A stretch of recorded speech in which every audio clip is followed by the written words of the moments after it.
Greetings, friend. Have you come seeking knowledge of a world that is shrouded in darkness and untold horrors?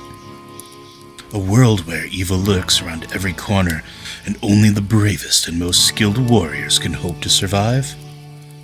Or perhaps you seek the refuge of the fireside and to be surrounded by humanity tonight. Perhaps a story to pass the time. I am Loder Ibn Lee, a keeper of the old tales. That one with the large array of weapons and deep, knowing gaze is known as Kyrie. They are a stalwart and powerful companion, and will not harm you. That other one?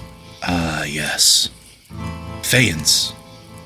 She is a necromancer of great power, and seeks to aid humanity in our darkest hour. We are the Lore Watch. Hello, friends, and welcome back to the last episode of our series in Diablo 4 story lore.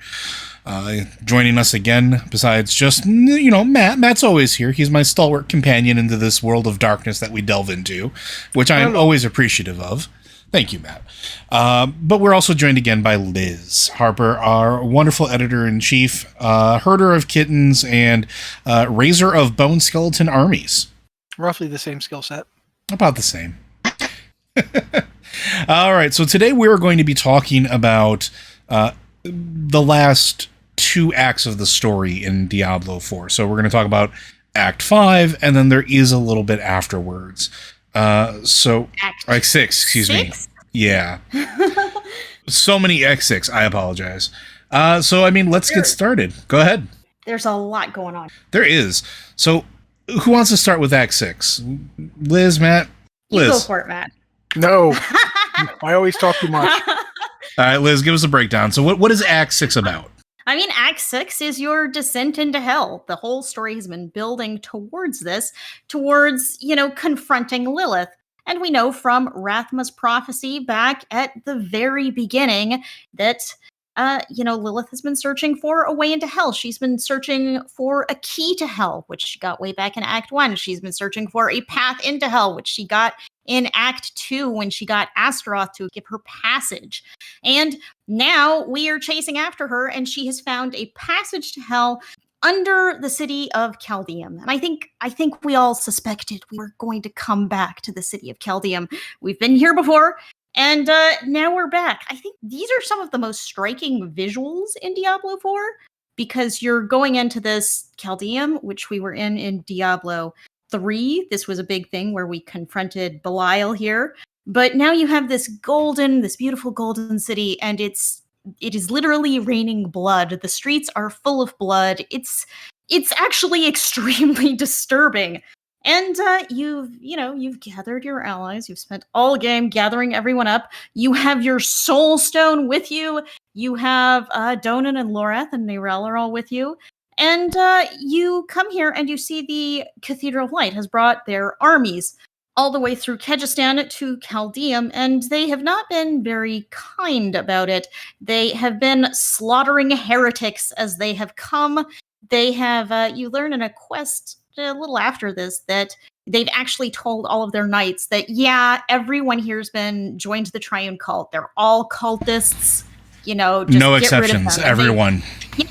They have been just tearing through Kyrgyzstan, slaughtering everyone.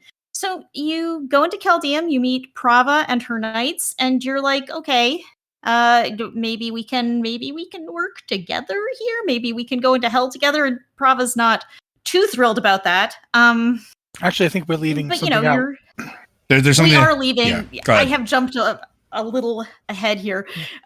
You of course meet Inarius, who is ready for his glorious prophesized being the spear-piercing hatred's heart. He is full of vigor, and he's preaching to the army he's gathered. We are going to destroy hatred. We're going in here. It's the moment of our victory, etc., etc. And, I do wonder about this moment, because Lorath comes in and you talk to Inarius and he's like, yeah, look, we've got a soul stone. We're going to handle this. And of course, Inarius he's very convinced of this prophecy. He's totally sold. He is the one the prophecy's about. He is the one who is going to pierce hatred's heart. And, we don't need a soul stone. Why are you even here? Because the prophecy says, and the prophecy is about me, that there's going to be a spear of light piercing hatred's heart, and I'm going to take care of that. I don't even know why you're here. Just go away. And he takes the soul stone. It was an odd sequence, right? Because you kind of curious. Like on one hand, I've heard people try to argue that this was Lorath being wily and like understanding that them holding the soul stone was potentially a problem, and then there's other people that are just like, no, he's just an idiot. He's just a braggadocious idiot who can't stand Inarius and wanted to basically throw up the two fingers at him. And I can't decide which one is more likely. It's neither of them. Oh? Okay, what do you think? I don't want to spoil it because we are going to be talking about it as we go through this, but I'm going to say now, pay attention to where that soulstone goes and whose hands it ends up in. That's all I'm going to say. That's fair. But when you watch this, Lorath is attempting to circumvent what he believes to be the prophecy. He thinks he knows what it means. And that's a big thing. Throughout this game, a lot of people think they know what it means. Mm-hmm. Lilith thinks she knows what it means and doesn't really care. Whatever. Rathma was pretty sure that he knew what it meant, and seems to be the only one who did actually manage to piece that out. And you'll notice he's the one who went and asked the serpent for help. He's the one who went to the serpent and said, I don't understand, help me work this out. And the serpent's like, okay. And they pieced it together through by looking through Rathma's mind. Obviously, Inarius has always believed he knows what it means. And we're about to find out how that ends up for him. And the person who ends up with the Soul Stone is... I just going to say, what we'll come back to this. I will explain it when we get there. So let's keep moving on. So after Inarius takes the Soul Stone, this is where everybody is sort of have this despair. You have Donnan and Narelle going, well, what do we do now? You're just kind of there, and Lorath reminds everybody that this changes nothing. That nothing has changed, and we have to press forward. We have to get into hell. He does mention something else that I thought was interesting. He basically says, without the Soul Stone, we've got the next best thing right here, and he points at you. Yeah. Didn't Nyrelle say that? Nyrelle also says that later. Yeah. But considering this is after you fought Andariel, he basically says this is the only person around who's even fought off a lesser evil. This is it. This your main character is essentially our best hope if we don't have the Soul Stone. Yeah, and not just fought off, but won, right? You are a weapon, right? Like you are that is your entire purpose of a character. And not only do you know what Lilith is doing better than anybody else because you can see it all, but because you've actually successfully done what other people can't do. You have fought these things. The last time somebody did all that was, depending on how you look at it, either Diablo 2 or Diablo 3. You are essentially that kind of person back again. And that's the point he makes. It's like, this is the next best option. So we have to press onward. They don't have one of these. They don't have you. So, and you follow up after the Cathedral Light. Yeah. So at this point, then what you do is you have a conversation with Prava, and you tell her that you also seek the Hellgate, and that Lorath makes the point that even Prava can't really argue against, even though initially they try to, which is that together, that if you work together, including the fact that Prava knows you've done some pretty heavy lifting on certain things, especially if you've done any side quests or anything else in between, that she will agree to let you walk with them, rally the troops, and then you start making your way through. And this is called the Scouring of Chaldeum, and there is a reason. This city is not only being covered in a rain of blood, it is being covered in a rain of demons. And every step you take, you are just waylaid by the forces of a demonic essence. It is a very almost cinematic sequence in this sort of quest, where you're going through and you're getting to these choke points where the demons are actually employing strategy. They're trying to pin you in. They're actually being smart about it instead of just throwing gibbering hordes of things at you. And so you have to break off and you have to get to the rooftops and you have to break the siege engines or siege demons essentially from the top of the rooftops. Then you have to go from rooftop to rooftop offering cover to the party below you, your compatriots, as well as the Church of the Light, and make your way through. And it's a really cool sequence. I actually really like it. And it culminates in a boss fight with Uznu. I think it's the Uznu the Annihilator. It essentially looks like a bloodthirster from Warhammer 40k, and I'm sort of here for it. And then you wind up getting through and you break through. You beat it to death with a sword that's bigger than it. And you make your way back down to linking up with your party as you continue to push forward. I don't think I'm really missing anything in that sequence because it is sort of more a cinematic sequence of adventure and that than it is storytelling. But Well, then, there's go ahead. Liz. I do want to break in with one little bit of dialogue that I think you get either slightly before this happens or early in it, which is you run into a group of cultists kind of before you get into kind of the big demon push. Oh yeah, You run into, I think this is a very key moment, and it's very washed over. It happens very quickly in the middle of a lot of other stuff, and you kind of move past it, and maybe you didn't even remember it because you run into some cultists. They're kind of the standard triune thing, worshiping the mother, mothers. They have names like Mother's Hand and things like that. So it's like, oh, we're here. We're going to kill them because that's what we do. We kill evil cultists. But what they say as you walk in on them is, "This rain of blood, the sign we've waited for. As the Lord of Hatred said, our time is now. Cull the weak." And you may notice a little thing in there. It's "as the Lord of Hatred said," not the daughter of hatred, the Lord of Hatred. Yeah. So Definitely noticed that. yeah, I think this is very interesting because we've gone through this whole time thinking, oh, well, the Triune has turned to worshiping Lilith because Lilith's going to give them all of this power over demons and they don't have to serve the primevals who treat them like slaves. But here we see at least a small group of Triune that's saying, wow, the Lord of Hatred is right. He told us all of this is going to happen. And now we need to do whatever he's commanded us to do. They look like they're still serving Mephisto. So I think this is very interesting, and I'm curious where the Diablo story team intends to take this from here. yeah, because this is where I don't want to say the plot thickens, but it starts to highlight some questions that I started asking much earlier in the game. Honestly, as early as our first meeting with the wolf. So, but we're going to get to that because I think it sort of continues on from there. So, after you go through and you help your buddies and everybody through, you wind up facing Duriel, the Lord of Pain. Now, Duriel was in Diablo 3. It's one of the lesser evils, and this is fully formed. So once again, you wind up having to go through and fight a lesser evil while everybody else bounds off. And it's interesting where it's placed. Because did Duriel make a deal with Lilith, or did Duriel make a deal with Mephisto? But either way, Well, also, we should point out, I don't think Duriel was in Diablo 3. I think he was in Diablo 2. Diablo 2. Yeah. well, I thought Andariel was in Diablo 2. I thought Duriel was in Diablo 3. No, he was not. And Duriel and Duriel were in No, Diablo you are 2. correct. Sorry, I apologize. The two lesser evils that we see in Diablo 3 are Belial, who we see in Chaldeum. I'm going to be mentioning that later. And Asmodon, who we see all the way up in what is left of Mount Ariyat. So the Dreadlands.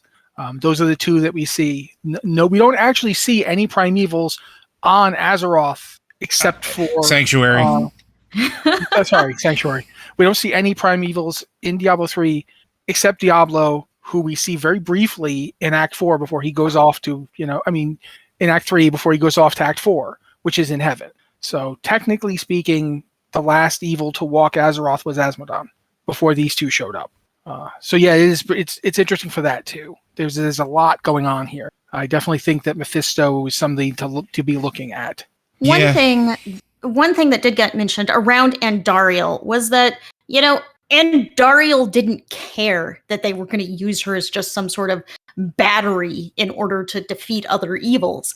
She was like, hey, there's a lot of delicious suffering down here on suffer, Sanctuary, right? and I can feast on it. She didn't care. And, Duriel is, The Lord of Pain. also, he's also into suffering. I wonder if this was just the same thing. Hey, Well, they're twins, come to right? Sanctuary. They're siblings. Yeah. Yeah. Come to Sanctuary, hang out, kill some people, enjoy all of this suffering that's going on. Like, I mean, I think it's the main difference between the two of them, which I think feeds into this, what Liz is saying, is that Andariel is all about suffering and anguish, mental torment. Duriel is about physical torment. And oh my word, are we seeing a lot of that? Like, this whole game has been, look at all the pain. Look at the pain everyone is suffering. Mental anguish, absolutely. Physical anguish, oh yeah, plenty of that. So yeah, the two of them, it's almost like as the two of them and the lesser evils basically are wild cards. They'll go wherever the things that they want are. Does that mean helping Diablo in D2? Sure. Does that mean banishing Diablo before the events of the original game? Sure. They don't care. Will people get hurt? Will they be in pain? Will they suffer? You sign us up. Well, I think that marks the difference. I think that marks the difference between the lesser and the prime evils, right? The lesser evils seem to be constructs of their vice, almost. And I think this sort of goes a little bit to sort of like hammer that home. They don't care. They want to do their thing, and they want to do only their thing. Whereas the prime evils have a more, I don't want to say a long view of how to get there, what they want to go, but they're a little more multidimensional. Yeah, they have a broader portfolio, but they're also a little more diverse in their choices, right? Like, look at going back to the Sin War trilogy books. Like, here's a whole church set up, and here's trying to get it that way. They understand sort of, I'm trying to think of how to phrase it. They have a better understanding of humanity and Sanctuary and what it is and what the long-term gains of it are, versus the lesser evils who prey upon only their thing and don't really look long-term. It's a difference between short-term planning and long-term planning. Prime evils are capable of long-term. We could debate that with Belial and Asmodon, but for right now, let's move on, because what you're saying ties into more stuff that I want to say. So yeah, I have to keep quiet. So after There's so much. So after you defeat Anduriel, you wind up making your way through, and you meet. Wow, words are hard. You link back up with Narel. You speak with Lorath in the Imperial Library. And let me just go ahead. Let me jump in briefly. When you meet Duriel, it's you have broken off from the party to like open a door for them, and then you're stuck on the other side. You're like going off on your own. Duriel's really like a little side trip. You run into him while trying to get back to the rest of the party.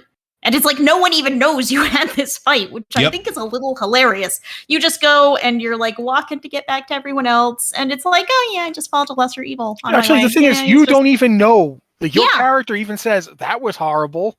What was that thing? Could that have been one of those lesser evil things? Ugh. Like, you don't know what that was. You're not a Haradrim. You're not a Nephilim adventurer from ye olden days. Yeah, and there's no one to explain it to you, and you don't stop and take the time to get it explained because there's just so much going on. I think there's a perfect little bit. Yeah, there's a perfect little bit in the game of them just saying, this happened, and why would you tell them? There's demons everywhere. Yeah. What's one more? But it's a funny moment, and I've heard some people saying, wow, this little Duriel fight is kind of wasted because it just came and went and it didn't feel impactful, but it feels like this whole intricate gem of a moment that shows you defeating this very powerful being on your own, without help, without friends, without anything, and it's so unnotable that you're just like, well, was that another lesser evil? I guess, well, gotta move on now. Yeah, stuff is afoot. I don't have time for this. There are more important things to do, like go to the library, meet up with my friends, and then find the door that leads to the path to the Cathedral of Hatred, where you are trying to get to Lilith. And you do. You find the gateway, which is a gigantic door with bas relief. And if when you log into the game and you're looking at the door that the game is loading screen on, that's the door. Looks horrible. Looks like it's got a bunch of bodies fused into it. And it cracks open. And right in front of it is a set of blood petals, which shows you exactly what happened with Lilith walking through. And I'm going to stop talking and turn it over to one of you two for the next portion. All right. I've been reticent, so I'll jump in. When we've all seen the cinematic of the little bit of Inarius's forces stepping into hell and the demons rushing them and them stabbing them and new stuff and then stabbing. And then Inarius is above floating and he sees Lilith in the crowd and he beelines for her. And a lot of demons attack him and he starts wiping them out, in his fury because he's an archangel, as he himself doesn't mention very often. And that's all there. We see all of that. But then we see more. We see him chase her to a tower. I think the tower is important. I honestly can't remember if there's a specific name to it, but he's chasing her. He abandons his troops. He doesn't care about them. He's going to be the spear piercing hatred's heart. His troops are still fighting without him, and they're doing fine until he catches up with Lilith and they have a confrontation and he attacks her. And it looks at first like he is going to kill her. Like he stabs her right in it looks like he goes in the stomach. Yeah. But, I mean, obviously, doesn't really. I do wonder, it's like piercing hatred's heart. Does he need an anatomy lesson? Because he definitely stabbed her through the stomach. Yeah, but she basically points out, have you heard from heaven this whole time you've been on Sanctuary? Have they talked to you? Has anybody told you that this would work, that they take you home? And he's like, no, I haven't heard from them. And she's like, that's because they don't want you. They're the ones who let my father take you. They don't want you. They've never wanted you. And he loses it. He gets super angry, but she takes the opportunity while he's losing it to basically, turn the tables on him. And as she's killing him, she basically makes the point that everything he did was for nothing. He didn't understand the prophecy. He didn't know what he was doing. And now, like the whipped fool he is, he's going to die. I'm paraphrasing. I don't remember exactly what she said. Liz probably has really good notes on it. But the point is, she kills him right there. And when he dies, he explodes in pain and rage and screams. And that's the moment his forces hear him die. And that's the moment where hell begins to turn the tide. That's interesting. That's interesting, though, in that moment, because, as an outside observer, all they see is this burst of light and it could be a scream of pain. It could be a scream of battle. It's a weird, ethereal, sound, but it's interesting because they know in that moment, I think more based off of the demons' reactions than actually seeing the event, because the demons look back and then notice that, and then they turn back to the humans. They're reinvigorated. You can tell. They're just, this is like a battle cry to them. Yeah, they know that things are going their way. And so basically what you get, I do want to cover this and then you can jump in. You basically get this scene of Prava trying to bring everyone back around, trying to reignite that spirit, but it's a rout. And she's dragged down. You see Prava get dragged off of a, whatever she was standing on. And body of a giant demon. It was a Balroth. It was a very dramatic scene. This is one of the best cutscenes I think Blizzard has ever made. Yeah, it's really good. Go ahead, Liz. I'm sorry. Well, I just wanted to stop on that moment with Inarius and Lilith for a second. There's one thing that I haven't decided. Maybe y'all have some insight here. Does Lilith really care about Rathma? Is she upset that Rathma is dead? Because back in the first cinematic, well, not the very first cinematic, but back in Act 1, you see her find his body, and she is like, everything you might have been has been taken from me. And you definitely get she's upset. Her boy's dead. She is angry. But you also get this feeling that everything you might have been has been taken from me. It's not so much a sorrow that Rathma is dead or has been killed. It's he has been taken from her. It's about her less than him. But in this moment, you see them talk again about Rathma, and she asks, why did you do this? And some of the facial expressions here are really amazing. If you, go rewatch the cinematic. Oh, yeah, there's definitely. a lot of subtlety in the animation, and her, just the look in her eyes when she asks him about Rathma, and he says, I had to do it for heaven. And I keep wondering, I keep coming back to this point, is she upset? Does she have an actual love for her children? And beyond that, for generally the people of Sanctuary, is there an actual affection kind of buried underneath all of this? Or does she see all of Sanctuary, even Rathma, as a possession that is being taken from her? What do y'all think? I think that Lilith is still a demon and the daughter of Mephisto. however that works. We've never really gotten any real answers as to Right. who the mother of Lucian and Lilith is. In fact, maybe Mephisto is the mother. I don't know. But regardless, I think that she will always, for lack of a better word, she will always make the decision that would seem wrong to us. Because she doesn't have, both angels and demons don't have the other perspective. They only have their own perspective. Like, Inarius is incapable of thinking of Rathma as an independent being to be valued. Rathma's value is in the heavenly part of him. He Even specifically, says, he calls it out. He says, he the calls, holy blood in your veins should be boiling. and he calls him an ungrateful spawn. It's not so much a father-son relationship as I don't know what to call it. It's not a healthy family going on here. No, well, keep in mind that he didn't even, when Lilith came up with this idea, she didn't share it with him. This was something she sprung on him. So I do think that Lilith is capable of more emotion than she's often given credit. I think that in this case, she is hurt by what happened to Rathma. A lot of that is because Rathma she sees as the ultimate manifestation of her plan. He is basically her thing, He's the her firstborn. creation. But at the same time, she didn't have to feel bad about it. She could have just found the key and been, oh well. But she wasn't. She was clearly actually upset. Yeah, even when you get there, it's her lament that you fight, right? Yeah.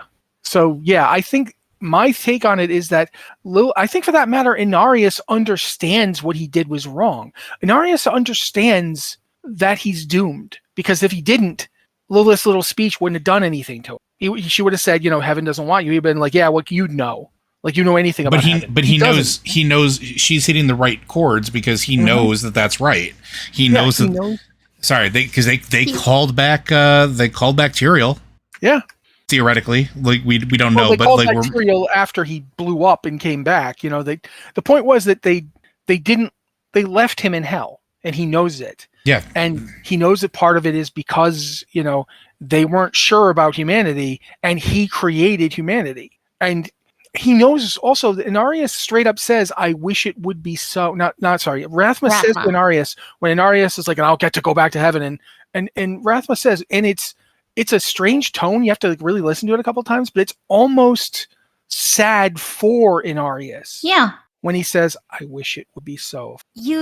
I think Inarius has spent so much time deluding himself. He is completely bought into the illusion that he will fix his problem on Sanctuary. He will kill his son. He will get rid of this thing he created with the Nephilim, and heaven will welcome him home. He has been clinging to this, clinging desperately. Ignoring everything else, and he gets to this moment.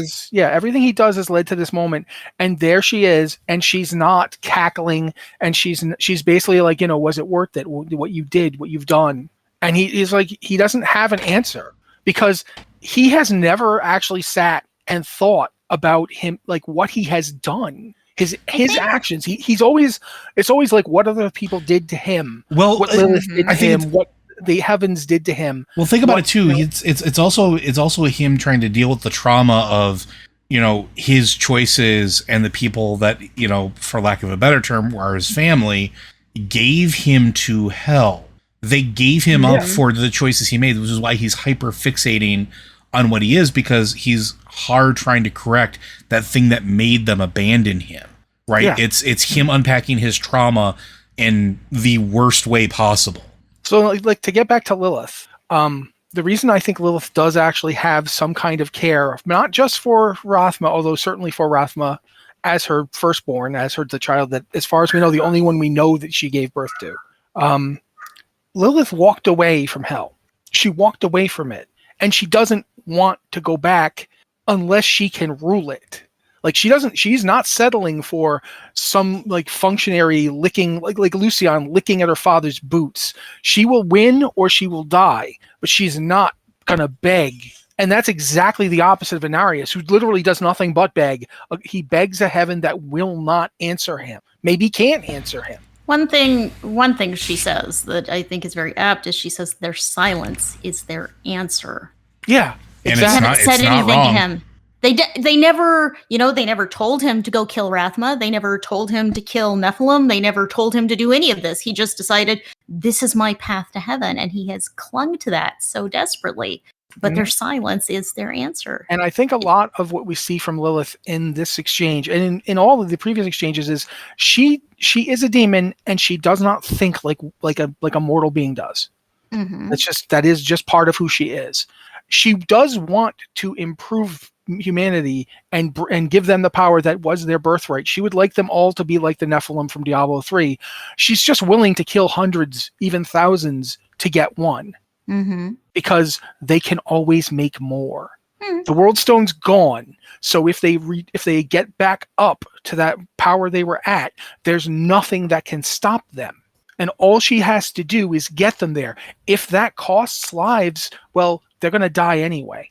They're going to die even if they had long, happy lives. They're going to die anyway. They die. That's what mortals do. The only way for them not to be mortal is to ascend to that point. And everything she does, when she's talking to the character, which we will come up on in a little bit, you see this side of her. You see that she just, the way her brain, not brain, but whatever, the way she looks at this, the calculus of it, she is willing to spend lives. And if it takes many, many, many lives, that's what it takes. That is my take on it. Joe, you might have a different one. Yeah, so I mean, I think it's complicated. Her feelings towards humanity and the Nephilim and the eternal conflict, it's interesting because I don't think she's lying. I don't know that she needs to lie, right? She's the daughter of hatred. She's not the daughter of Belial. She's not the Lord of Lies or anything like that. She sort of wants, I think, her creation to stand on its own. And I think I'm going to go into the next section because I think this feeds into it. So when you do finally catch up and you catch up through the Citadel and everything else, you see the death of Inarius and you relive that moment. The next thing is the blind eye, which is you find you set up the sightless eye again because conveniently there's a pedestal made out of demons and flesh. Because we got to mention also, as you're marching through, you find the remnants of the army of the Cathedral Light, and you get the Soul Stone back from Prava, which was on Prava's body. Yes. Prava's not dead. Prava's not dead. Not she walks quite. Out of there. No, but you roll her over and she has it. Yeah, she has it. But one interesting point here that may certainly comes up later is that instead of leaving her to die, Donan says, no, have a healing potion. Get out of here while you still can. And Donan, stops. I mean, Lorath is like, let's keep going. Whatever. This woman has done nothing for us. But Donan is like, no, we're going to help you. Get out of here. And Prava isn't thrilled because you've taken the Soul Stone, which is some sort of ultimate sin because Inarius had given it to her for safekeeping. It will come back to bite you later. Yeah, we're going to talk about that. But it's interesting because this being in hell, walking towards Mephisto's domain, it seems to affect everyone. This hatred that's permeating the air seems to affect all of them. But Donan takes this moment to say, no, we're going to help you. We're going to help you get out of here. You are another human being and you can be saved, and we're going to save you, which seems very uncommon here. You can see Lorath is angry. Nyrel is talking about how she has this vision that on repeat in her head about stabbing Lilith. And it's just, everyone is affected just by the place they're in. So I think it's an interesting little moment that Donan's like, no, we're going to help her. We're going to help her. It is. And I think that's part of the whole, I think that still harkens back to the previous episode where we see Donan sort of deal with his own demons, internal strife and grief. And I think that helps him in this situation in particular. But we move forward. We get to that part where we put the sightless eye onto the pedestal. You are then confronted almost immediately by Lilith because she knows what's going on. We've done this sightless eye thing before, and she's seen us every time. And it's we know what's going to happen, but it's again kind of our only recourse to figure out where's Lilith, where do we need to go. Now, the interesting thing here is you are immediately trapped in a sort of a dreamscape, a place in between. It's almost like the ethereal realm where when you're scrying, you kind of get stuck. you go through this place to see what the other person is seeing. It's almost like a linkage of minds. And Lilith traps you in this sort of nightmare where you are forced to relive the memories of everything you've done up until this point. And she's not doing this to maliciously like murder you per se. She wants to convince you that she's correct, and she wants you to be the new leader of the human populace on Sanctuary. She is very earnest on this. She wants you to stand against the forces of heaven and hell, and she believes that humanity can do it, but it needs a shepherd. It needs somebody to guide them through all of their conflicting emotions. It needs somebody to help them shepherd their power, and she wants it to be you. And it makes sense, because from the very first thing that happens, you are fed her blood. You are connected to her. You are the closest thing currently she has to a child on Sanctuary, really, because Rathma is gone, and you're the only one that carries her blood, the spark of the divine. And Elias is no longer in the picture at this point too. So she makes a point early on in your conversation. Ever since you drank my blood, I have been a part of you. I always will be. I carry your hopes and fears in my heart. Yep. And so then what happens after this, after you make your way through a series of boss fights, fighting a bunch of bosses you've already fought before, and almost like a mini boss rush Mega Man style, then you are greeted by a fiery portal, one that you've seen a few times before. And on the other side, you are greeted by Mephisto in the presence of his wolf. He tells you that he's come to free you and will grant you his blessing to guide you out of there. Liz?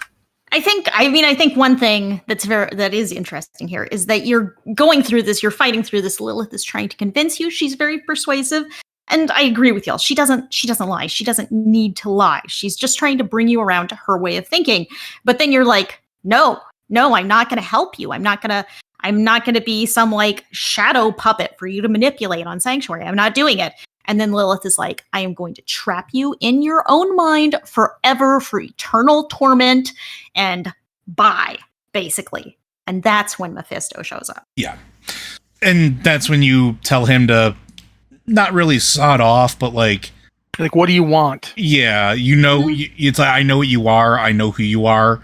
And this is where Mephisto has one of, I think, the best lines he gets when he's talking to you. He also doesn't lie. No, he doesn't have to. No, just like Lilith, he doesn't lie. He just misleads. He lets you fill in whatever you're going to fill in, and if it goes his way, great. But one of the things he says that I think is really wonderful in this moment, he's like, "Oh, I make no pretense that we won't be enemies someday." But it doesn't have to be today. It's not today. Today we have a common enemy, and it's just really from the beginning when Mephisto first met with you and you didn't know he was Mephisto yet, he said, "Oh, I want Lilith's plan to fail because I like this place the way it is. I like Sanctuary without, anybody powerful ruling it." And he shows you the whole bit with Tristram and says the Haradrim's path always leads to fire and death. He's very subtle in what he's doing. Oh, yes. And here's where I'm going to point out something from the prophecy that I want you guys to think about as we go into this last bit. Lilith is not hatred. Mm-mm. But Mephisto is hatred. Mm-hmm. So I have theories about that, but anyway. Yeah, we're getting there. We're getting there. But as you move forward, you make your way through, you find the Sightless Eye, it is your way back out after everything is said and done, and you come back to find the aftermath of what happened before, which is Donan decided to get too close to a flesh pillar, because sometimes he's not smart, and he was curious. It wasn't doing anything. It was right there. All I know is that very clearly there are no movie theaters on Sanctuary and nobody watched Hellraiser. So he would probably find it jejune, to be honest. Yeah, fair. You find Donan has succumbed to his wounds. Lorath is beside himself with grief, being allowed to feel now, because don't forget, Lorath for a long time was cold-hearted and shut everything off, and in the last 48 hours, if even that, he's gotten one of his best friends back and taken on a new apprentice, because let's be honest, that's what Narel is to him at this point. Mm-hmm. You find Narelle. Lorath tells you to go ahead because he's going to stay and make sure that Donan's body comes back. You say, I thought we didn't have time for this. And he goes, he deserves better. Go ahead, Liz. I mean, one of the things here is that, Lorath has really fallen into despair here because it's not actually, it's later that he talks about taking care of Donan and making sure Donan's body is okay. He is sitting there staring at Donan's body and he's just in despair. You ask him, what should we do? And he's like, he doesn't have anything to tell you. He is so trapped in his own pit of emotions right here, just staring at his friend's body. And he says, I thought if I died, he would finish this. You've always been the steady hand. So he just tells you to go, follow your gut, because that's what you've always done. But he is lost at this point. Yeah, And it's really... Yeah.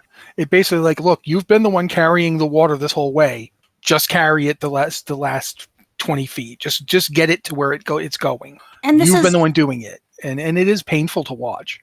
Yeah, it is, because we've all experienced grief. And I think the hardest part about Diablo 4 is how real and raw these emotions are. Donan holding his son and sobbing over his body.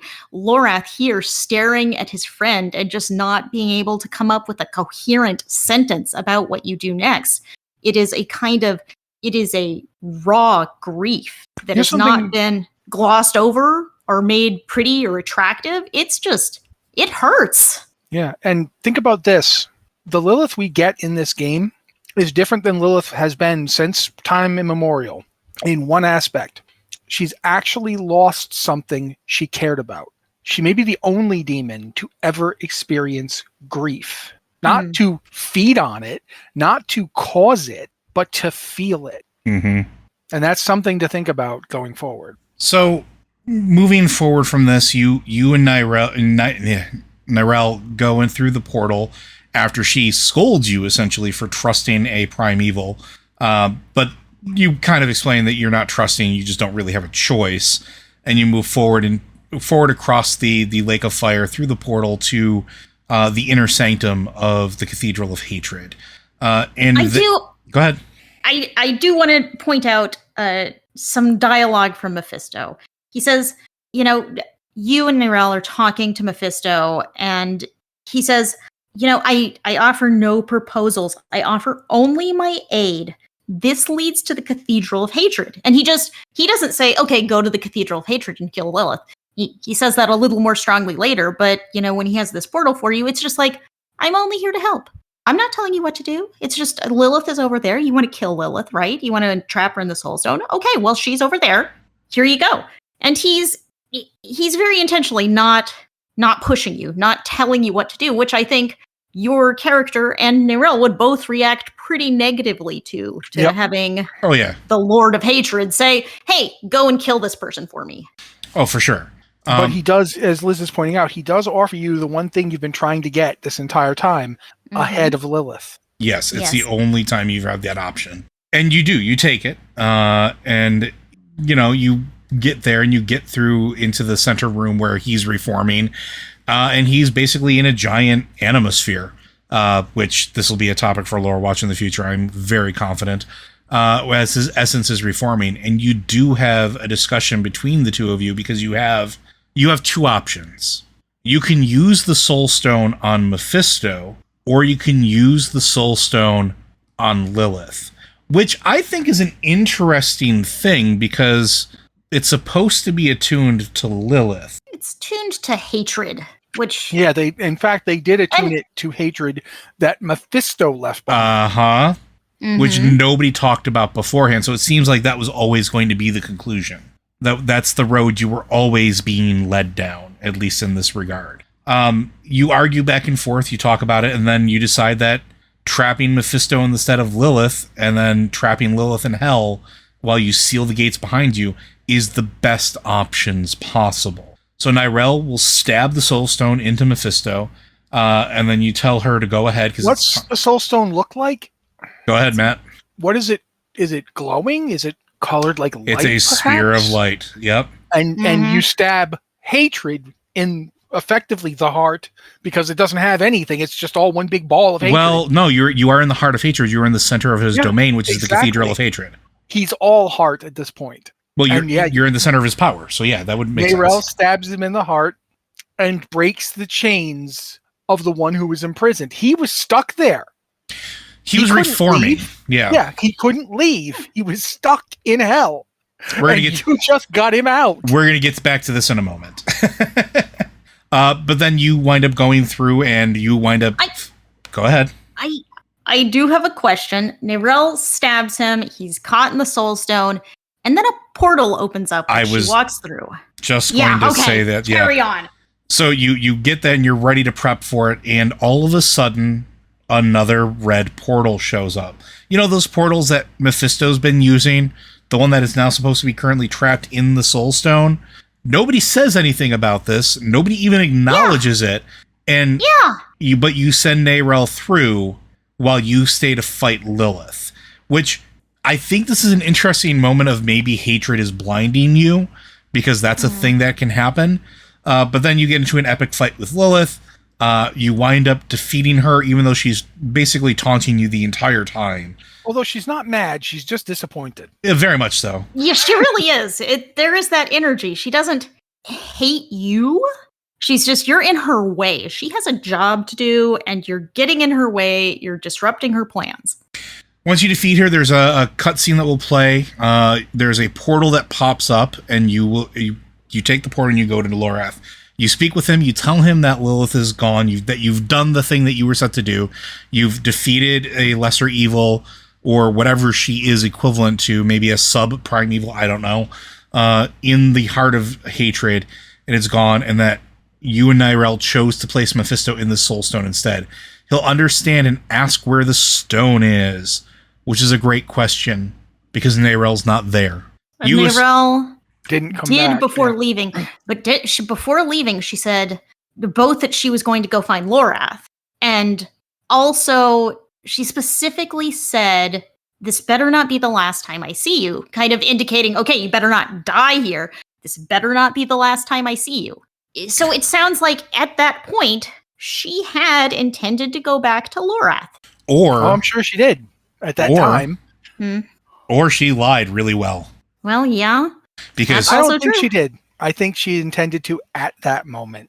Yeah, and I think there's more to it. She's never been deceptive with us. So we get let's get through this part, because I think everything else is going to be for everything else we want to talk about is speculation after the story is done. So let's get through the story beats, and then we can talk about our speculation real quick.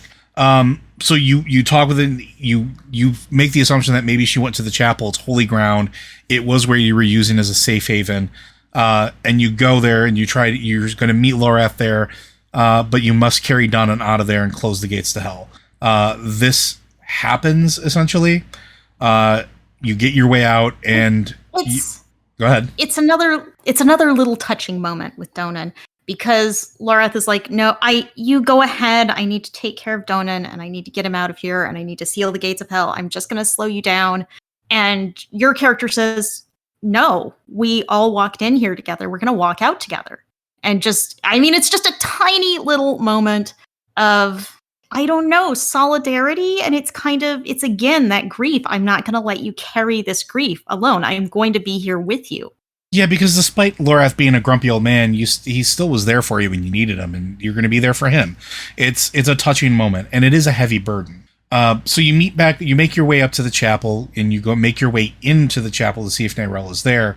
Lorath makes the comment that she's not there. You speak with him and say that maybe she's gone back to the Horadric Vault. The last time she was holed up somewhere, she was in the Horadric Vault. Makes sense. Okay, it's got a lot of arcane protection. She knows enough now to sort of invoke that. You've already cleared it out of all the horrors aside from maybe some spiders. She can probably deal with that. She literally just walked through hell. So he suggests that you go back there and you head back outside. And you get to meet up with some of your mistakes. I will let one of you talk about this. Is this one technically your mistake? Because yes. It's kind of Donan's mistake. Kind of Donan's mistake. It is, but you let it happen.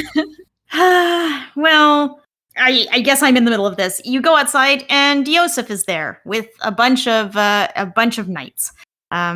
And you may remember Yosef. He's the one who saved you way, way, way back in the beginning of the game when you were in Nevesk and they'd knocked you out and they were about to slaughter you. He came in and saved you, and you fought your way out of this place. He's been with you since almost the very beginning of this game, and now he's like, well, Prava wants you. You're heretics now. Not at first. It's specifically Lorath. She's after the Haradrim. You are offered the ability to go away. He's like, we're here for Lorath. You can walk. Because that's how that exchange goes. And I think that's really important to to signify. Because Prava has decided that this is the Haradrim's fault. Despite being saved by Donan, despite, because everything that happened is because the Haradrim, in her mind, got involved. And it's her decree that says that. So, and she blames that it was the Haradrim for bringing evil to this world in the first place, because Elias was a member of the Haradrim, and he's the one that summoned Lilith. Of course, at the same time, how much of this does she actually know about Elias? She knows that someone summoned Lilith. Someone was helping her from this side. I don't know how much she knows. I have a theory on that, too. But regardless, Joseph shows up. One more thing about Prava's decree is, she said Haradrim, dark magics, to bear a great evil into our world. But she says, commit their wicked souls to the Father and retrieve the Soul Stone. She wants the Soul Stone back. Inarius entrusted it to her, and she wants it back. So, I've got a lot of questions about this. Does she want it back? I have a theory about this as well. Narius gave me a job, I'm going to do it. He told me to watch after the Soul Stone. Or does she want it because she assumes it contains something? Yeah, so I don't know. Let's keep moving forward because I have theories about that. So you make your way to the Haradrim Vault. You find that Nerel's not there, but you do find a letter on the table. You interact with it, and it gives you a whole large cutscene that basically shows Nerel not staying behind. She's looking for answers to questions that need to be answered, like how to actually destroy the primevals, how to keep Sanctuary safe, all this other stuff. And it's an interesting thing to see how far she has come, but I think one of the most interesting things about this is the entire time she's doing this, she is accompanied by the wolf. And even when that first portal opens up and Nyrel walks through, you see the wolf in the background. Yes, he's on the other side of the portal. Personally, I've taken this as this is a metaphorical thing. The wolf is always over your shoulder. He's not. I don't think it's metaphorical. Something you see. So I think this is the point where we can start talking about wild speculation, because this is where the game sort of ends and it opens up into the post game, where there are things that you can do and there are story elements here that we can probably talk about later on, like going back to the Whispering Tree, dealing with the Church of Light, and a whole slew of other things. But as Matt pointed out in our very first episode in the series, you are essentially dealing with the consequences of the choices that you've made up to this point. But here's the thing that I think is interesting, and I think this was foreshadowed from the very, very beginning. And Matt brought this up, and I want to come back to this because I think this answers a lot of stuff. At the end of Diablo 3, what happened to the Black Soulstone? It shattered. Pieces of it raining down into Sanctuary. What was contained in those fragments of Soulstones? The essences of the prime evils. And we see Mephisto in the Cathedral of Hatred reforming, putting pieces of himself back together. I don't think all of his pieces are back together, because I think the wolf is a fragment of him that is operating independently. And I think that, quite possibly, Prava didn't survive. I'm looking at the cinematic in which she's dragged down. How did she survive and none of the other knights did? Yeah, it's a good question, because in that cinematic, she's unarmored. She's just wearing her... She's not even wearing shoes. And she doesn't have any power. Right. It's a really good question. The demons grab her and drag her into what is a writhing sea of demons. But she did have the Soul Stone on her. So you find her in the domain of hatred, in hell itself. How easy would it have been for Mephisto, who has already established that he can affect things on Sanctuary, that he can affect things outside of his Cathedral of Hatred, to just put a little piece of himself inside of her? Because the reason I think that this might be the case is from what you just pointed out in the dialogue at the chapel. Why does she want the Soul Stone? Is it just because Inarius gave it to her? She knows Inarius is dead. Mm-hmm. Yet she still wants to claim it for the father? I think she wants the Soul Stone back so that Mephisto, who has a piece of himself parading inside of Prava, running a Church of Light, which is a thing he's already done in the past and is really, really good at, to get himself fully free and fully running around on Sanctuary. They While go so far as to have multiple dungeons that point out that Mephisto was the head of the Zaka room for a while. Yep, they do that when you go through the Zaka room stuff, when you do the post-game questing stuff, and you're in the area of the Zaka room. That stuff's technically not post-game. Well, it's technically you can not. do it anytime. You can do it at any time. Yeah. You could literally have run it before you went to Chaldeum. If you're the kind of weirdo like me that could, like, oh, we got our clock, well, I'm going to go to this dungeon. Yeah. But what's interesting for what you're talking about, and I'm going to let Liz come in because I just heard you make a noise, Liz. So go ahead. Yeah, I want to point out there are interesting ways in the world that the world changes after this, particularly in Kyovashad and the entire Forgotten Peaks. You go in, all of the Knights Penitent are gone. All of the Church of Light, they're gone. Well, most of them are gone. I was going to say most, not all, because the Capstone Dungeon is about that stuff too. Most of them are gone. And, it's just city guard protecting these things. And you get some, like, everyone's dialogue has changed. Just the little NPC dialogues you run into. It's all a little different. It's like there is a priest of some kind in front of the big statue of Inarius in the center of Kyovashad, talking about how the Father will return if only you stay away from sin and you are really good people and you tithe appropriately to us. He will return in his glory because he's done it before. And you get a lot of this, a lot of different perspective. One thing I did in my last playthrough was the Sister Octavia quest. She's the one who exorcises demons. I did that after the main campaign. Mm-hmm. She's still there. Yep. And you can help her exorcise demons. And she has a ritual she does to do this, where she cuts her palm over a holy chalice. And she asks Father Inarius to cleanse her wicked blood and remove the demon from this person. And you can ask her about that, like, okay, Inarius is dead, right? I mean, you know that. And she's like, yeah, sure. But he can't, there's more to the light than him. But she's still she goes and she calls his name, Holy Father, help me with this. But this goes back to something I've been talking about since the beginning, which is the blood. The blood is the key.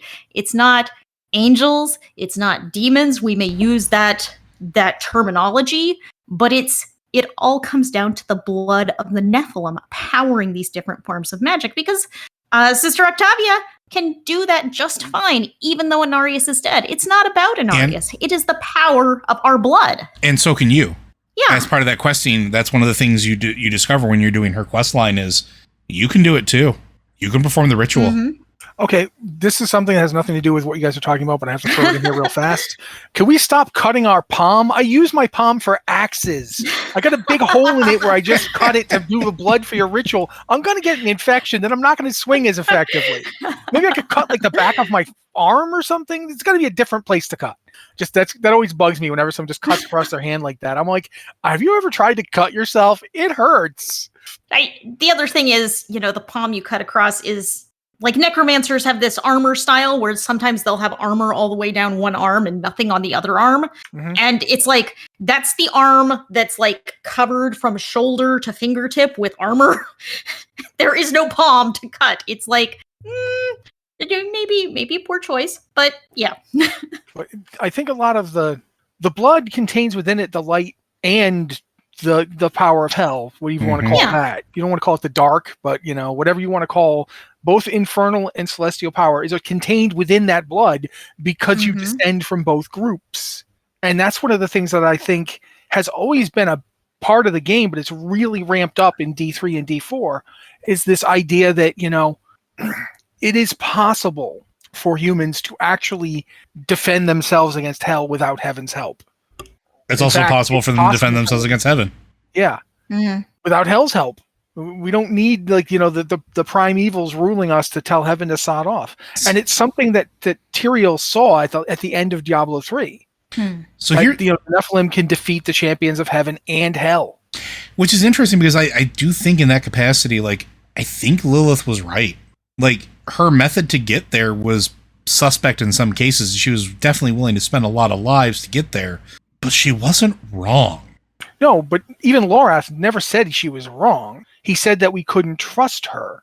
Which is true. And it's true. You can't, because she does not think like a person.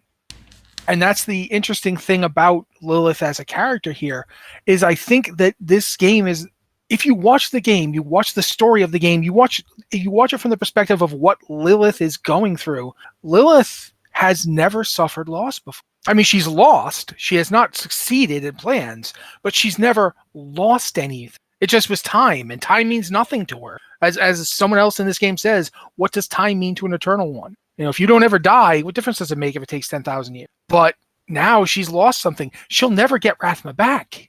Even if Rathma does somehow view death as a transformation and comes forth as a lizard or whatever, the Rathma he was is no gone. more. Yeah.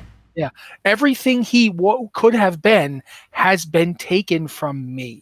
He is now something else. He isn't the thing that I carried. And that's the other thing, is she's the only demon that we know of who gave birth. You know, there's a lot to the prophecy in general. I kept thinking to myself, as I was watching it, like how easy it was to come to some other interpretation of it, and how you could understand why these people would.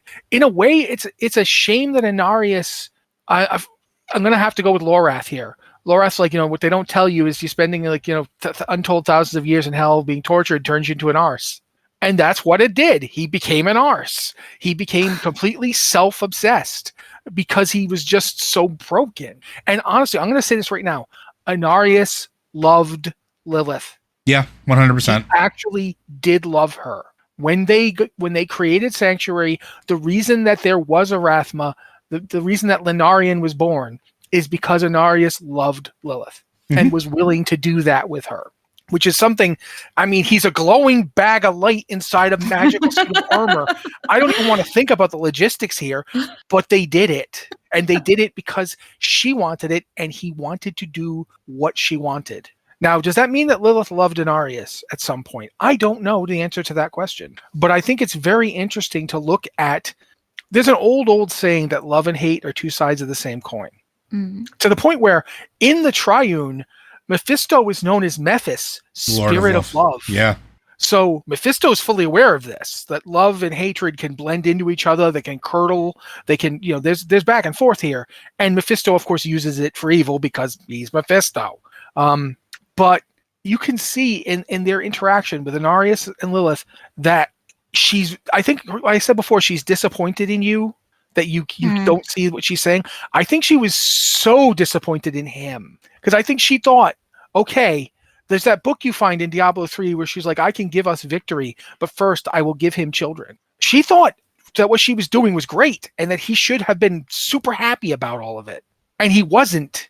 And when the others were talking about killing off the Nephilim, he didn't say, no, let's not do that. He said, well, let's talk about it. Let's take us some time and debate this. And she was like, debate? There's not going to be a debate. They're not killing the whole point of this. And so she killed all of them because what does it matter if you kill them? They just go back to where they're from anyway. That also says something about Lilith's power level. I mean, This is someone, she killed every angel and demon on Sanctuary. Everyone, do we know how many came to Sanctuary? No, but enough to help. It was not an insignificant amount.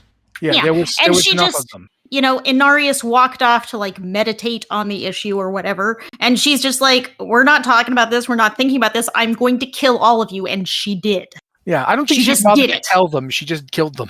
Yeah, I mean, why? This isn't a discussion. Go. Yeah, and when she did that, I mean, Inarius had to use the power of the World Stone to stop her. Now, keep in mind, he was an archangel, so it's possible that he could have, been more powerful than her. But he also didn't want to kill her. Yeah, he didn't want to kill her. Back then, he absolutely didn't want to kill her. He banished her. Mm-hmm. And the only reason she was still banished was because of the events of the Sin War. Essentially, since time got messed around with, she got a do-over back into her banishment. But in the Sin War, she gets out, and she's the one who initiates all of that. It's actually very amazing how this game is basically like, oh, well, you can try to make the Sin War not happen, but what's going to happen is the Sin War will just happen later. Like they tried to stop history from being the way it was going to be, and all it did was reset things, and then it happened again anyway. Lilith gets out, she does the same thing, and there's no way that she's gone.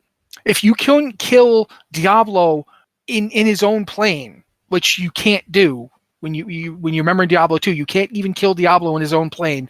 There's no way you can kill Lilith inside her father's prison. It just isn't going to work.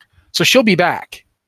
And Inarius himself won't be back, but something made up of Inarius will be back. Yeah, because his That's what essence, happens to angels. his essence will go back to the Crystal Arch, or at least we can make that assumption. In a way, Let me- she gave him what he wanted. Let me jump in here about Inarius and the Crystal Arch. One of the things, Mephisto had Inarius for a long time, torturing him, and he'll make the comment to you that the angel was full of hatred. He was already full of hatred. And when he was here, I just refined that hatred. So, and we know that Diablo in Diablo 3 corrupted the Crystal Arch, correct? He was trying to. We don't know the level of success, but we can assume that. Okay. We can assume that there was some level of success. So if an angelic spirit, after the angel has died, goes back to the Crystal Arch to be reformed, reborn into a new angelic being, you have Inarius, who's been corrupted with hatred already. He's full of hatred. And now he is going to the Crystal Arch, which has been corrupted by Diablo, at least to some extent, to be reformed. What will he be reformed as? Is he going to be your average run-of-the-mill celestial being? Or is he going to be some kind of, sleeper agent for hell? Some hatred because of what his essence has been turned into, what has become over all of these years, all of these experiences. Let me put this back around on you. Okay. Who's to say that the Arch needs to be corrupted for that? Mm-hmm. Imperius was absolutely full of hatred. Yeah. And that was way before Diablo did anything to the Crystal Arch. Imperius hated. The angels that we got this assumption that the angels and the demons are both immutable beings, that they can't change because but we've seen them do that. Yeah, we have seen them do it. Mostly angels going, like Izual turns into a demon. He outright turns into one. Tyrael's second goes to hell and turns into a demon. But we've also seen that Malthael could turn angels into something that was completely not angels.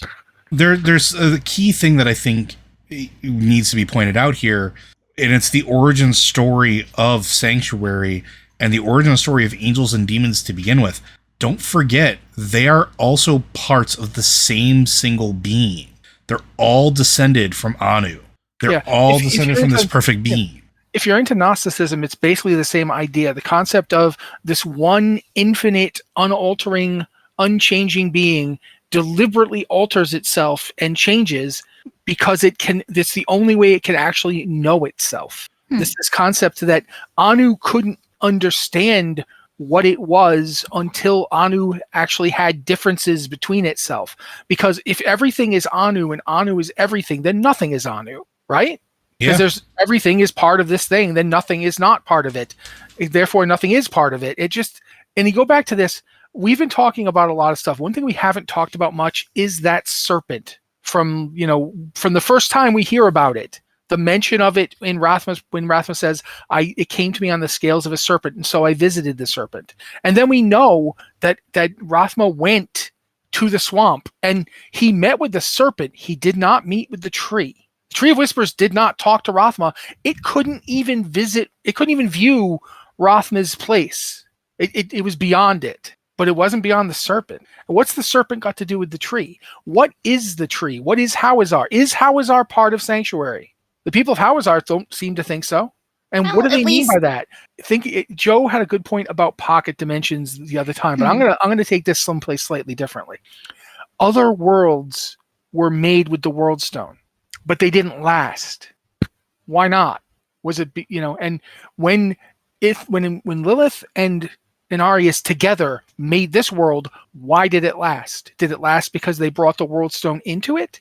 did it last because an angel and a demon together made it? That's, yeah. Or, and here's the one, we're also told, when you go back and look at the lore, that Tragul entered the world at the moment of its creation. The World Stone entered the world at the moment of its creation. The World Stone went to Sanctuary before even the angels and the demons did. They followed it. Mm-hmm. What if Anu has always been with us? It just died and was transformed, and in dying found balance between the dark and light aspects of itself.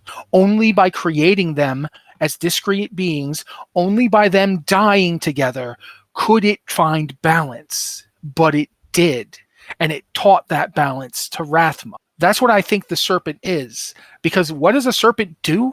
It sheds its skin. It's been a constant symbol of rebirth for literally thousands of years in regular old human history.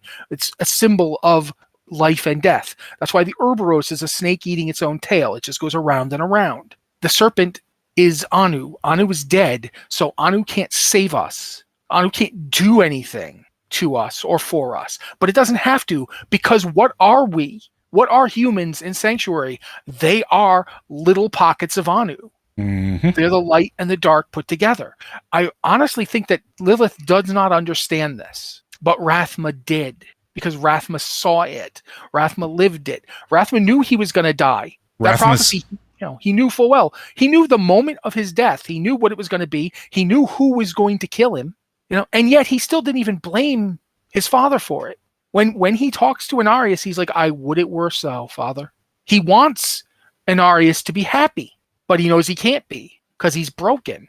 And when Mephisto says Inarius had hatred in his heart, yeah, a lot of them did. He hated the eternal conflict. He hated the endless war. He said so. He literally, when he gets caught by the demons and Lilith finds him, he's having an explosive meltdown. He's like losing it at the demons, and it's like, he's freaking out and screaming at them when she kills them and saves him. And that's how they met. And she's like, "Oh, he wants this to end as much as I do." He wanted it to end because he hated it. They can all hate.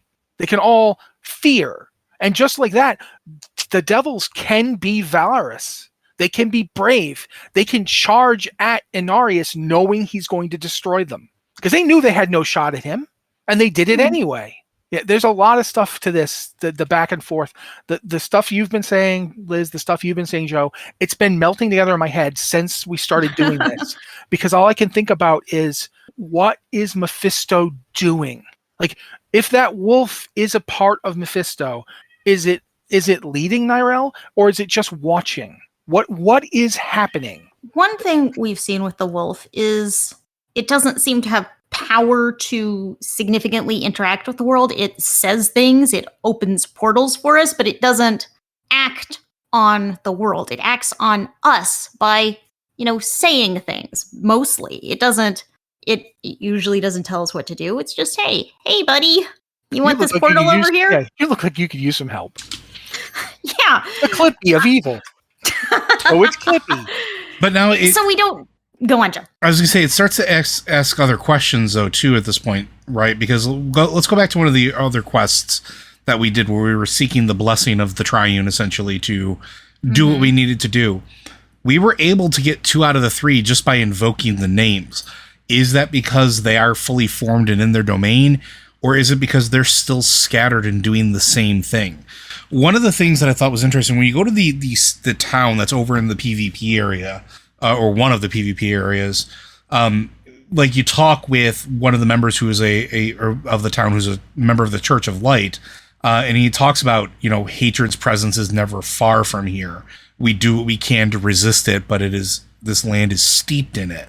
Well, I will point out that the PvP zones in the game are called Fields of Hatred. Yes, they are. So, like, why are they called Fields of Hatred? Why is hatred so prevalent there? Like, are they still having an effect on the world because Mephisto is sort of everywhere? Well, I mean, let's look at something else then. Mephisto was in charge of the Church of the Zakarum for at least a couple hundred years. Mm-hmm. What was he doing with all that time? It wasn't all find where Diablo is. In fact, that was relatively late. So what was he doing? Obviously, he was doing things. One of those things was inquisitions. He was burning witches in Hawazar as hard as he could. Why was he burning Why? witches? Yeah, why was he burning witches in Hawazar? Why was he sending the Inquisition? You know, why the was same he thing. telling them? Hold on a second. The same thing that the Church of Light's doing, by the way. Oh yeah, Yeah. oh yeah. But they were doing Yeah. that before. The Church of Light was doing that under Inarius, who spent a lot of time in hell getting tortured by Mephisto.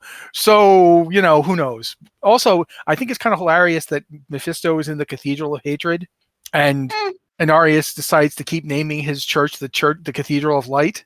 By the way, and this is for all of you that are playing through the game. Do the you go to the icon on the ground, you hit F and you look at it. Go look at Inarius's cathedral at the mountaintop. Then go do the same thing at the Cathedral of Hatred. You go tell me how similar they are. Mm-hmm. Yeah, there is a lot to that. Go ahead, listen.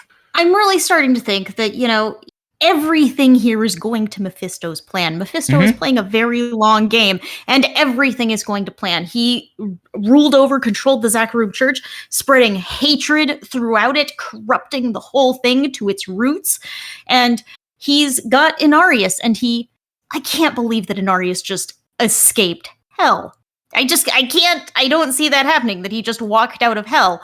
The Church of Light calls it, his glorious escape. But it seems a lot more likely that either he was, that he walked out because Mephisto let him. Someone left the door open, Well, I mean, there's possibilities there. We could make the point that he was in a soul stone for a while, and before that, he was cast out of hell by. See, here's something I wanted to go back to here, really fast. The Dark Exile was when the 3 prime evils were quote unquote defeated by the 4 lesser evils and banished to Sanctuary. Belial was the second. Basically, Mephisto had Belial, and he was like always the one trying to teach Belial things and be a mentor to Belial. Asmodon was doing that same thing for bloody heck, I can't remember his name now. Baal was doing that with Asmodon. He was basically like, you'll be my little, you'll follow me around, and Diablo was kind of like that for Duriel and Dariel, mostly because pain and suffering often lead to fear. The fear of pain and suffering makes people do things, plus pain and suffering just engender fear of more of them. Oh God, please don't do that thing. That sort of thing. But when the Dark Exile happened, all 3 of the primes were supposedly beaten and sent to Sanctuary because they were mad at how the Primevals seemed to have plans for Sanctuary and were not focusing on like the war against heaven. They were focusing on Sanctuary now. It later comes out that that's probably just what they wanted them to. That the 3 Primevals were like, look, we need to get around this whole deal we just made with heaven. We need a way that we can just get around it so that we can operate on Sanctuary without them showing up immediately and just scorching the place. Because we need time to corrupt and control them. And so here's a question. Did the lesser evils know that? It doesn't seem like Asmodon did. But I don't think they cared. And Duriel, Andariel and Duriel clearly don't care. They'll just do whatever. But Belial is not like that. Of the 4 of them, Belial thinks. And where was Belial last seen on Sanctuary? Chaldeum. Where was this door to hell? Chaldeum. Is that how he got to Chaldeum? Did he use that doorway? And if so, did he make it or did his boss make it? Was it always Mephisto's doorway? See, and I think that's more likely, right? And think about what that implies for everything we just went through. Like, Lilith would have known where that doorway was. So she wasn't looking for it. She was just looking for a way to get to it. And remember what Liz says about the Triune saying Mephisto told us this would happen. Like, if Mephisto was briefing the Triune, when she's going to show up, help her. Let her do what she's going to do. Then, when you get to Chaldeum and the blood rain starts falling, then back off. Pull the support, get ready. Because when she fails, that's when I'll be coming back. Like, there's a lot to this that's possible. We don't know. And but Mephisto was always, of the 3 of them, the most manipulative. It's why it was so shocking when Diablo tricked them all in Diablo 3. Because Diablo wasn't the thinker of the 3 of them. I mean, he was more so than Baal, because Baal is literally just, let's smash it, let's smash it, let's smash it. But Mephisto was always, no, let's hold on, let's think about this. How can we use this against them? How can we, because when you hate something, you think a lot about it. Like what I've said before, love and hate's two sides, same coin. When you really hate something, you spend a lot of time thinking You about it. obsess over it.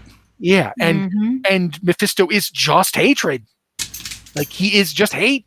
So I do think that there's a lot more going on. Like I would not be surprised if the first of the two new expansions is picking up from Mephisto's story. Like, it's going to be about Mephisto. Yeah, I think it is too. And part of the reason I think that is because Kyrgyzstan and the areas around Kyrgyzstan were where Mephisto was most operating, like Karast, and I'm really interested in what he was doing in Hawazar, because, like Liz pointed out, everything that he does for some reason you don't know what he's doing it for. Like, he's got plans within plans. And I think Lilith has inherited that mindset. Like, I think of all Mephisto's antagonists, Lilith is the best one because she gets him. She knows what he's like. She knows how he thinks.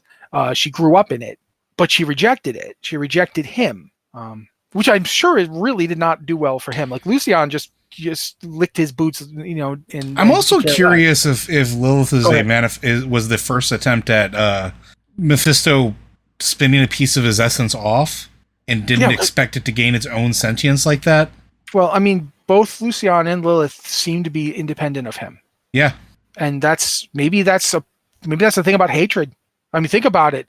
Hatred is the one thing that can get out of control real fast. Like, and we've seen that just looking at the Zakharum. Like, the Zakharum, like, at this point, the consequences of the way the Zakharum were under Mephisto still exist in Hawazar. Like, there's one quest where a guy in particular was like, I want you to go to this place and find the records of the Inquisition, because the Zakharum missionaries keep coming by, and I want our people to know what they did.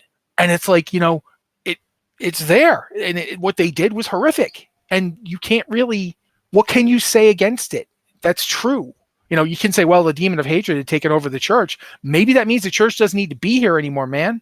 You're still out here calling yourselves the Zakharum. The Zakharum burned these villages. They killed these people. Maybe you shouldn't be doing that. Yeah, you start to learn exactly how much everything got corrupted, and think about what that would do to the people. Like, and there's a sort of a microcosm of that when you're doing questing as well.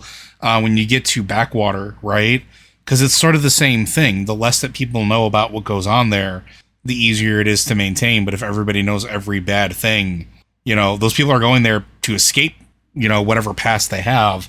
They want to leave it at the door, and bringing it back up is not exactly, the smart thing to do half the time. So it's intriguing. It's intriguing to see where we're going to go from here, because I think Matt's right. I think that when we get to the first expansion, we're going to start getting more about the Lord of Hatred. And I think part of it is going to be the chase for Nyrelle, right? Because I think we're going to figure out that she's being influenced. Because even though Lorath says it will take time for it to start weaseling its influence out of the Soulstone, doesn't necessarily have to weasel its way out of the Soulstone and corrupt. If parts of Mephisto are already outside, already doing the thing, the wolf is still very clearly there. So, if that part of him is still influencing, or even if it's just observing and gently nudging, right? Like, it becomes one of those things where it's still there. It's still doing what it needs to do. And I'm really curious what it's going to happen for the other areas, because you last see Nyrelle on a boat. Where's she going? Where haven't we gone yet? Dianzo? There's a lot of places we haven't gone yet. There's the Isle of the Amazons as well. Yeah, Skovos. I've always wanted to know Skovos. Hey, plus we've still got the Sightless Eye. Maybe we should take it back. Yeah, it's from Skovos. It's from Skovos. Which Liz, I thought was a really interesting that we were using the Sightless Eye. Liz, yeah, absolutely. Well, I'm kind of stuck thinking about where all of this started. How did we get in the middle of this? Because it would have been so easy for us our character to have just died in Nevesk. How did we get? Because Mephisto saved us. But why did he pick us? But I think it goes back farther than that. I think it goes back to the very beginning of the game, where you are, you're on your horse going through all of these areas. You're just traveling, and then your horse makes a break for it, and you find it, and it's dead, it's torn apart, and it's not like it's been attacked by demons, which would still be around, be scavenging it. It's not like it's been attacked by predators who would also still be there eating it. It's you find your horse dead and alone, and then in that cinematic, a wolf runs across the foreground, a black wolf. I think Mephisto saw an individual who maybe had some potential. And all he had to do was wait for, he's waiting for someone to come into contact with Lilith, to get someone with this connection to Lilith that could maybe be used against her. And I think maybe Mephisto, at the very beginning, he kills your horse and then he guides you to Nevesk, to Lilith, and then he, just every time you need it, he shows up and gives you a little help, gives you a little nudge in the direction you need to go. And I think Mephisto definitely wanted to get in that soul stone. I think he totally did. And he keeps pushing you towards it, saying he's helping you. He's helping you to defeat Lilith. You want to defeat Lilith? I want to defeat Lilith. Let's be buddies. But in the end, you're talking with Narelle about, do we put Mephisto in the soul stone? Do we put, what are we going to do with this? And he can hear you. It's not like you're having a private conversation. You make sure that you want to do this. And this will change the fate of Sanctuary forever. Yeah, there at the end, he says, he really starts at the very, very end, while you're debating this, he really starts to push. He's like, no, you need to imprison Lilith, because otherwise, if you imprison me, Lilith's just going to get me. And he has all of these reasons why, no, you need to get Lilith. You need to get Lilith. And he's just, obviously, when the Lord of Hatred tells you, no, you need to do this thing, you're going to say, hang on. I don't know if that sounds like a really bad idea now. And you do the opposite thing. I think Mephisto was manipulating us into this position since the very beginning. He's moving the pieces on the chessboard into place. And maybe he's tried this 100 times on different people just to kind of push them in the right direction. It was a really large barn full of bodies that we come across, just saying. Yes, it is. When we wake up in Nevesk, we are literally in a barn full of corpses that these people have been slaughtering. Let's also make this point, which I don't think is immediately apparent to people. Nevesk is practically on the Hawazar border. Yep. And when you start doing quests in Hawazar, one of the quest chains you can find, it's not directly part of the story, but you find out that a churchman is like, hey, I'm a Zakarum priest. My assistant he left. He went on this mission with this swordsman, and I don't know what happened to him, and I'd like you to try to find him. And I'm just going to spoil it for you guys now. If you've seen the original Diablo 4 cinematic from 2019, it's that priest. Mm-hmm. Simon. And as you go through it, you meet the one person who survived because they didn't go on the last leg of the mission. They were like, I'm done with this. These people are creepy. And that person leads you to a town with an old Zakarum church, and you go into the church, and in the church there's the basement place happens to be that place you see in the cinematic. And it's funny because up until this point I've never made this connection, even though I should have, because the actor is the same and you could hear it's the same voice.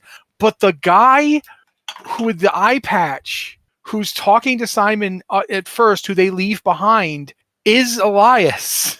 Yeah. It's the same guy. He was just in disguise, probably using magic. And it never occurred to me until I was watching it in the game. And like, wait a minute, that's Elias's voice. That guy was Elias the whole time. It never hit me that he set this whole thing up and brought this guy with him to do the sacrifice. He knew from the beginning that there was no treasure there. He needed 3 people. Yeah. He needed the blood of the willing. By 3 they come. He needed 3 people. And at the beginning of that cinematic, you see he is like dragging Simon along. Mm-hmm. He is dragging him. His other companions are like, no, leave him. He's just going to die. And he's like, no, he's in his head. Nope, I need the blood of 3 willing people. So I got to have Simon. Yeah. And plus, he needs Simon to also be the one doing the readings. Yeah, it's great. He needed Simon to become a willing person. Oh yeah, absolutely. Mm-hmm. But the other thing is they got the other 2 to be willing with greed. But the other thing is when that's done, Lilith comes forth. That's their first stop was Hawazar. Like they went from there out of Hawazar. They then left and they entered into Nevesk. Like he put himself in the place like Mephisto as the wolf, put himself in the place he knew she'd have to go to get to what she wanted, because she wanted Rathma, and he knew where Rathma was buried. He knew where the tomb of the firstborn was. You know, the my God, I can't say necropolis. Necropolis of the firstborn. He knew where it was. So he knew she's gonna go here. That's where the key is, because Rathma has the key. I wrote a thing about this where I actually called Mephisto the granddaddy of Sanctuary. And I wasn't kidding, but I was kind of tongue in cheek about it. But seriously, this is I think it's very possible we don't know what Mephisto knows about that prophecy, but it's quite possible he knows the prophecy. I mean, it's also possible that he created the prophecy, but that's a whole other thing. Yeah. Well, I don't think so, just because I think that the serpent wouldn't have known he was doing it. Yes, but what if would have advised Rathma properly on that front? But it's quite possible Rathma knew it and didn't care, because prophecies do have power beyond their own existence. Mm-hmm. At any rate, though, Mephisto's game, his long-term game, I mean, the very fact that there's like it's Mephisto's power we're dealing with for most of this game. Like he's all over these places. It's all all over these streets. It's all about hatred. It's hatred's infection. It's hatred's presence. It's the prophecy is about hatred. And that's why your idea that Prava is somehow controlled by, or even infected by, or inhabited by a piece of Mephisto is interesting to me, because it is literally, we're shown time and again that the Cathedral of Light is making the exact same. It does the exact same kind of stuff that the Church of Zakarim did. Mm-hmm. It even starts making vampires, which is a whole other thing. Yeah, what's the deal with all the vampires? We haven't really got into that. I feel like that's going to be at least a season thing. I mean, I feel like they had a vampire problem well before all of this came down. There's a weird blood chapel underneath the very monastery that Inarius was hanging out in. You literally, there's no way he didn't know about that. I think a part of the problem with Inarius, he doesn't care. He doesn't care about anything. He only cares about being the center of the prophecy and getting back to heaven. So if he knows about it, if he doesn't know about it, he doesn't care. Making vampires, whatever, doesn't concern me. But I think we're at time, unless there's anything else you guys want to add to this. I mean, there are so many more things, Joe. You have no idea. Yeah, you're going to have to call it now, because otherwise, we'll never leave. There's a lot in this game. There's a lot more. This is a lot more lore dense than we've seen a Diablo be in a very, very, very long time. Ever. I mean, we haven't even really talked about the events underneath Skazglen. Why did Asterios attack Skazglen? Why did he do it after 90% of the world was wiped out? What was going on there? I also wonder if that was Mephisto. Mephisto was getting him out there so Lilith can find him and get into hell, and he could get out. Or was it part of something else? Because don't forget, again, Mephisto targeted the witches. Druids are in that same vein. True. And they wiped out the druids over there. They specifically wiped out the druids and decimated that. Yeah. And without the druids there, Donan invited the Cathedral of Light in to, help out. And they're also persecuting the druids. I think Mephisto's just really trying to spread hatred everywhere. He's trying to get his little fingers into every part of Sanctuary by spreading hatred, by corrupting the Zakarum, by having this Inarius in the middle of the Cathedral of Light, and again, spreading the hatred that Mephisto himself says he defined. He defined the hatred in Inarius. So there's hatred everywhere, and that kind of means Mephisto is everywhere, influencing, even if he's not, actually physically present, even though he's reforming, even though he's in a soulstone, hatred is everywhere. Well, what is it that Andariel, they talked about Andariel, when Dario was just down for all the suffering? Yeah. Mm-hmm. Look at all the hatred. Yeah. If all the hatred everywhere. is there, Mephisto doesn't have to be doing anything but feeding on it. He can just, proper word, a proper moment, just get somebody to give in to their baser nature. Even the good people in Sanctuary, like you mentioned that you did the sister. Oh, I can't remember her Sister name. Octavia. Yeah, you did the Sister Octavia quest. She's a good person, but when pushed to it, she just straight up tells that other priest Madfoy, "Oh, what are you going to tell her? If I'm going to go on that pyre, you're coming with me." Yeah, Matvey comes and basically accuses you all of heresy for doing this ritual, which has kind of been abandoned, this blood ritual. And she comes out swinging, She goes right at him. And even good people in Sanctuary have to be hard. And that's the thing. Hatred isn't inherently evil. Like, if you hate injustice, that's not, Tyrael hates injustice. Hatred is something everybody feels. People hate things. It's just part of what we are. Like I said, there's a reason that the 7 evils and the and Garrus Council are, patterned after emotions. Yeah. There's a lot to do. But yeah, you should stop us. Please stop us. I am absolutely going to, because Blizzard Watch is made possible due to the generous contributions at patreon.com/BlizzardWatch. Your continued support means that this podcast signing community is able to thrive and grow. Blizzard Watch supporters enjoy exclusive benefits like early access to the podcast, better chance to having your question answered on our podcast, or the Q and an ads-free site experience. Again, this is the end of this particular series of recounting the game, which means now we are open for business on those questions that you have, our wonderful listeners. Be sure to send those into podcast@blizzardwatch.com. Specify that it is for this show and where the Diablo questions go, because I know Matt would absolutely be heartbroken if we have to talk about Diablo for several more weeks. You can also hit us up. Oh yeah, it would be so bad. You can also hit us up on our Discord server. We have one set aside for our Patreon supporters as a way of saying thank you for supporting us in our continued endeavors. That's our Patreon Q and Podcast Questions channel. And if you can't support us on Patreon and you don't want to send us an email, you can also hit us up on our Q and Podcast Questions channel. Let us know what your question is, and we'll be more than happy to take a crack at it as time allows. But with that, folks, I do want to thank Liz for joining us on our journey. Thank you, Liz. This has been an adventure. It has absolutely been an adventure, and we'll see you next week.